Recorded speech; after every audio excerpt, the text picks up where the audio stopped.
अरे बापरे ए साप ना आउ कौन लंबीची तो लंबीची। ए वीडियो देखिबा परे आपणको देह निश्चित शीतई जीवनी। आपण भयरे थरिबेणी। आपण हुए तो एते बड़ साप देखि नथिबे। जदि देखिथिबे कोनोसी नंदनकानन किंबा कोनोसी बड़ जंगल बा सोशल मीडिया रे। देखंतु एई दृश्य को किपरि जने युवक एही विशाल किंग कोब्रा को धरी ठिया होइछन्ति।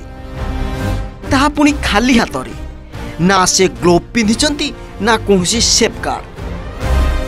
तांको पाखरे किंतु टिकिए भी डर नाही। जदि वास्तव रे आपण एही भली साप देखंती हुए तो हार्टचोक कर जिवे। से किंतु वीर दर्परे ठिया होइछन्ति आ सापटी को धरी कैमरा सामना रे देखाउछन्ति। एही भिडियोटी आमे सोशल मीडिया अकाउंट एक्स रु पाइछु। भारतीय वन सेवा अधिकारी परवीन कासवान एही भिडियोटी शेयर करिसेंती। एही क्लिप रे सापर आकार आ युवकों साहस समस्त को आश्चर्य करिबा भली। एही सापर आकार देखि यह पाखापाखि 15 रु 16 फुट हेबो बोली अनुमान करा जाई पारे। Bureau report OTV।